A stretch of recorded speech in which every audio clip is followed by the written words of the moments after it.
తెలుగు సంబరాల తీయదను అలనాటి రుచుల సరికొత్త రూపం పరంపర స్వీట్స్. నమస్తే, నేను Keshav. Welcome to Suman TV. Andhra versus Telangana మళ్ళీ రాజుకోబోతుందా? వరుస పెట్టి తెలంగాణ నేతలు కొంతమంది ఏపీ రాజకీయ నాయకుల్ని టార్గెట్ చేయడం వెనుక వ్యూహం ఇదేనా?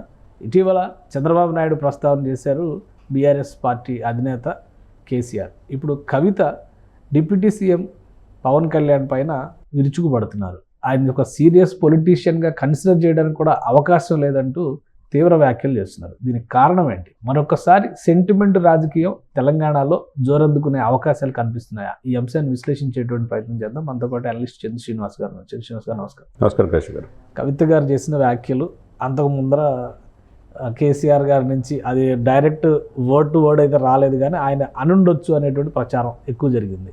ఎందుకు మళ్ళీ ఏపీ ఇప్పుడు వాళ్ళ బాధలు పడుతున్నారు కదా, పునర్నిర్మాణమా లేదంటే డెవలప్మెంటా, కూటమి, డబుల్ ఇంజిన్ సర్కార్ అని వాళ్ళ కుస్తీ వాళ్ళు పడుతున్నారు. బట్ ఇక్కడ నుంచి మాత్రం ఆంధ్ర గురించి చర్చ ఎక్కువే జరుగుతున్నట్టు అనిపిస్తుంది. ఏం జరుగుతుంది అంటే ఇప్పుడు ఐడెంటిటీ క్రైసిస్ అని మనం అనుకుంటాం. అంటే నేను ఫామ్లో లేనప్పుడు నేనున్నానని చెప్పి చూపించుకోవటం, అవతల బలమైన వ్యక్తిని, ఎందుకంటే దేశ ప్రధాని మోదీ గారు ఈయన పవన్ గారు తుఫాన్ అన్న సమయంలో అదే వ్యక్తిని విమర్శిస్తే కొద్ది మీడియాలో కూడా అటెన్షన్ ఉంటుంది కదా, అటెన్షన్ కోసం పాపం పరితపిస్తున్నట్టుగా ఉన్నారు కవిత గారు. సరే, ఇన్నాళ్ళు లేని ఆమె మొన్న ఈ మధ్య తిహార్ జైల్లో లిక్కర్ స్కామ్లో కేశవ్ గారు ఒక మహిళ, ఒక ఎమ్మెల్సీ ఉండి, ఒక ముఖ్యమంత్రి గారి కుమార్తె, ఆయన స్ట్రెంత్, పవన్ కళ్యాణ్ స్ట్రెంత్ ఏందో కేటీఆర్ గారికి తెలుసు. పలు సందర్భాల్లో పవన్ గారిని పొగిడిన మాట వాస్తవం. మరి ఈమె మొన్న మార్క్ శంకర్ గాయపడిన దానికి కూడా కేటీఆర్ గారు ట్వీట్ చేశాడు తొందరగా రికవరీ కావాలి. ఏమో వ్యాఖ్యలు విచిత్రంగా ఉంది. సమయం సందర్భం కాదు. అసందర్భంగా ఆమెను మాట్లాడిన బ్రాడ్కాస్ట్లో ఆమెను మాట్లాడిన యాంకర్ అడిగిన ప్రశ్నకి ఏం సమాధానం చెప్పాలా? పవన్ కళ్యాణ్ గారి పట్ల అంటే is not a serious politician అని అన్నారు. మరి ఈమె సీరియస్ పొలిటీషియన్. సరే, సీరియస్ పొలిటీషియన్ అంటే ఏంటి? ఈమెలాగా తిహార్ జైలుకి వెళ్ళి రావాలా, లిక్కర్ స్కామ్లు ఇరుక్కోవాలా, లేకపోతే జగన్మోహన్ రెడ్డి గారి లాగా 10 years నుంచి బెయిల్ మీద ఉండి 16 నెలలు జైలు జీవితం గడపాలా? అంటే ఈ ఎగ్జాంపుల్ ఈమె అన్న మాట అర్థం కావట్లా. అదే సమయంలో ఈరోజు ఒక పత్రికలో చూసినప్పుడు పోరాట యోధుడు జగన్మోహన్ రెడ్డి గారు అంటున్నారు. ఆయనలో ఏమి నచ్చింది, ఈయనలో ఏమి నచ్చలేదు ఏమికి? పోరాట యోధుడు అంటే 151 నుంచి 11 సీట్లకి రావటం పోరాట యోధుడా? అదే అర్థం కావట్లేదు. ఇప్పుడు అదే సమయంలో 100% స్ట్రైక్ రేట్తో వచ్చి దేశంలోనే ఒక రోల్ మోడల్గా నిలిచిన, దశాబ్దన్నర పోరాడిన పవన్ కళ్యాణ్ గారు నీకు కనపట్లేదా? దేశ ప్రధాని మోదీ ఈయన పవన్ గారు తుఫాన్ అన్నది నీకు కనపట్లేదా? మరి ఇంకేం కావాలి?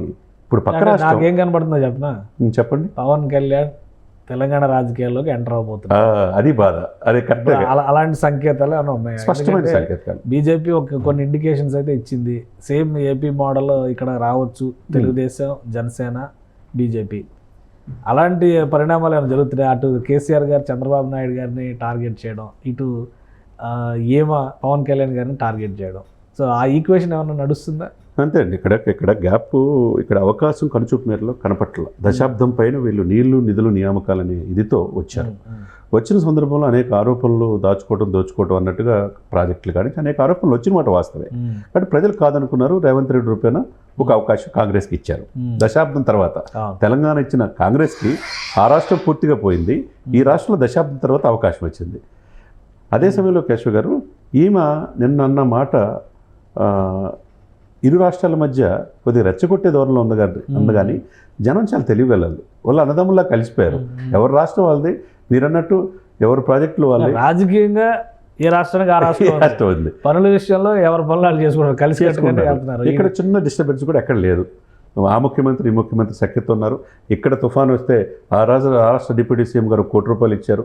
అక్కడ వస్తే కానీ వీళ్ళు స్పందించుకుంటున్నారు. ఇరు రాష్ట్రాల మధ్య ఏదన్నా ఉంటే నాకు అది కూడా విచిత్రంగా. పవన్ కళ్యాణ్ గారు తెలంగాణలో జరిగినప్పుడు, విపత్తులు వచ్చినప్పుడు, కేసీఆర్ ముఖ్యమంత్రి ఉన్న, మన రేవంత్ రెడ్డి గారు ముఖ్యమంత్రి ఉండగా ఖమ్మంలో వరదలు వచ్చినా కానీ ఆయన రాష్ట్రానికి అయితే బాసటగానే నిలిచారు. ఆయన మరీ విచిత్రం ఏంటంటే పిఠాపురంలో సభ పెట్టుకొని తెలంగాణను పొగుడుతారు ఆయన. వీళ్ళేమో ఇక్కడ తెలంగాణ నుంచేమో తిట్లు తప్పితే వేరే ఇది లేదు.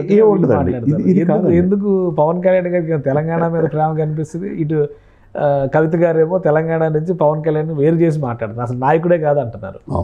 అంటే ఇక్కడ అంటే ఇప్పుడు ఈయనకి అభిమానులు ఆంధ్రప్రదేశ్లో ఎలా ఉన్నారో తెలంగాణలో కూడా ఉన్నారు సార్. అదే సమయంలో విత్డ్రా చేసుకున్నప్పుడు, గతంలో బీజేపీ పోటీ చేసినప్పుడు విత్డ్రా చేసుకోమని అమిత్ షా కోరినప్పుడు 42 స్థానాల నుంచి విత్డ్రా చేసుకున్న వాళ్ళ 46 స్థానాలు బీజేపీ గెలిచింది సిటీలో. సెటిలర్స్ మొత్తం కూడా వేస్తారు. ఆ ఇది ఎఫెక్ట్ మళ్ళా ఇప్పుడు కాంగ్రెస్ రూపంలో వచ్చేదానికి పూర్తిగా ఇదైపోయింది. మన ఎంపీలో ఏమైందో చూసాం, జీరో. తర్వాత ఎమ్మెల్సీ ఎలక్షన్స్లో, టీచర్స్ ఎలక్షన్స్లో ఏమైందో మనం పట్టభద్రులను మనం చూసాం. ఇక కనుచూపు మేర అవకాశం కనపట్ల. అదే అవకాశాన్ని కాంగ్రెస్ తర్వాత బీజేపీ అందిపుచ్చుకునే అవకాశం కనపడుతుంది. మరి బీజేపీ వాళ్ళు కూటమిగా వస్తే ఇంకా వాళ్ళు పడే భయం డెఫినెట్గా వస్తుంది. అదే సమయంలో బీజేపీకి స్ట్రాంగ్ ఏమవుతుంది, దక్షిణ భారతదేశం మీద మోదీ గారు దృష్టి పెట్టారు. పక్కన రాష్ట్రంలో మనం చూస్తున్నాం. ఇదే సమయంలో ఇవేమంటది తెలంగాణ, ఇప్పుడు తమిళనాడులో చెగువేరా మొన్నటిదాకా స్ఫూర్తి అన్నాడు, ఇప్పుడు సనాతన ధర్మం అన్నాడు. ఎప్పుడు ఏం చేయాలో ఆయన క్లారిటీ ఉంది. హిందూ సనాతన సాంప్రదాయం అని చెప్పేసి 100 కోట్ల మంది హిందువుల ప్రతినిధిగా పవన్ కళ్యాణ్ కనపడుతున్నాడు. నీకు కనపడకపోవచ్చు. అదే సమయంలో ఇక్కడ ఏంటంటే బీజేపీకి ఇటు టీడీపీ జనసేన కలిసి వస్తే కనుక రేపు 3rd ప్లేస్లో పోయే అవకాశం బీఆర్ఎస్ ఉంది. కాబట్టి ఆ బాధతో మూడో స్థాయి భయం అనేది స్పష్టంగా కనపడుతుంది. కాబట్టి ఆమె అనే మాటని 10 మంది చూస్తున్నారు, మీడియాలో మాట్లాడుతున్నా అనే ఇదితో గతంలో కూడా ఇవి పవన్ కళ్యాణ్ గారు చాలా చీప్గా తీసేసింది. ఇది ఇప్పుడు కాదు, ఇవి ఇప్పటికిప్పుడే, ఇది 2వ అవి మాట్లాడటం. అది ఆలోచించుకోవాలో. దేశం మొత్తం పవన్ వైపు చూస్తున్నప్పుడు, పవన్ సక్సెస్కి చిరునామాగా మారినప్పుడు, వాళ్ళింట్లో పద్మవిభూషణుడైన చిరంజీవి గారిని ఈ రేవంత్ రెడ్డి గారు సత్కరించారు. ఆ రాష్ట్ర ముఖ్యమంత్రిగా ఉన్న జగన్మోహన్ రెడ్డి గారు సత్కరించాల. మరి అప్పుడు ఏమన్నారు, అప్పుడేమైంది, వీరుడు ధీరుడు అని ఈ రోజున మోదీ గారు, ఇప్పుడు మీరు జగన్మోహన్ రెడ్డి గారిని ప్రశంసిస్తున్నారే, మరి ఏమైంది? కానీ ఇక్కడ ఏంటంటే మనం అంతా లోకం చూస్తుంది. మీరు ఎక్కడి నుంచి వచ్చారు, తిహార్ జైలు నుంచి ఆరోపణలు గురై వచ్చినప్పుడు మీరు ఎట్లా పక్క రాష్ట్రంలో ఉన్న డిప్యూటీ సీఎంని 100% స్ట్రైక్ రేట్తో ఉండి అక్కడ ఆ రాష్ట్రంలో కూటమి ఏర్పడటానికి కారణం, మోదీ గారు 3వ ప్రధానమంత్రి అవడానికి కారణమైన వ్యక్తిని అంత ఇదిగా తీసేస్తారు. అది విపరీతమైన ఆమెను ట్రోల్ చేస్తున్నారు. ఆమె ఎదుగుదలకి అధికారికంగా ఎవరు జనసేన పార్టీ నాయకులు పెద్ద రియాక్ట్ కాల, ఎందుకు కారణం? చాలా అయ్యారు సార్, సోషల్ మీడియాలో విపరీతంగా అయ్యారు. ఆమెని సారీ చెప్పమంటున్నారు, లేకపోతే ఇబ్బంది పడతామంటున్నారు. ఆమెని నువ్వు సత్యలత, ఆమెకి క్రెడిబిలిటీ సర్టిఫికేట్ పవన్ కళ్యాణ్ గారికి ఇవ్వాల్సిన అవసరం లేదంటున్నారు. కాబట్టి ఇక్కడ ఉనికిని బీఆర్ఎస్ రోజు రోజుకి దిగజారిపోతుంది, ప్రజల్లో చులకనవుతూ ఉంది. అది కాపాడుకునే పనిలో పార్టీని, బీఆర్ఎస్ పార్టీని పునర్నిర్మాణంలో ముందుకెళ్ళాలి. కానీ పక్క రాష్ట్రాల జోలికి వెళ్తే అది అంత శ్రేయస్కరం కాదనేది అందరూ చెప్తారు. కూడా ఎదురుదెబ్బ అవుతుంది, డెఫినెట్గా అవుతుంది. దీనివల్ల ఉన్న సానుభూతి పరులు సెటిలర్స్, కొంతమంది బీఆర్ఎస్ సానుభూతి పరులతో కొన్ని స్థానాలు సెటిలర్సే కదా బతికించింది, లేదంటే 23 సీట్లు 26 వచ్చాయి కాదు. ఇప్పుడు వాళ్ళు కూడా ఎందుకు ఏమన్నాడని చెప్పి పవన్ కళ్యాణ్ మీద అనవసరంగా వెళ్ళిందని చెప్పి ఇది ఉంటుంది కదా.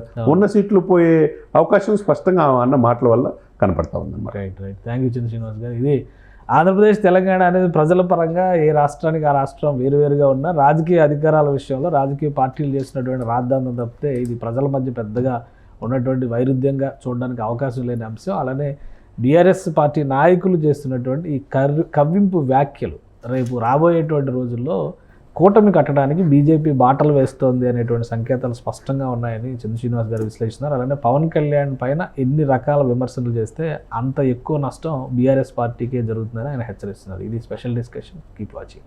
సుమన్ టీవీలో మీ పర్సనల్ అండ్ బిజినెస్ ప్రమోషన్స్ కోసం కింది నెంబర్కి కాంటాక్ట్ చేయండి.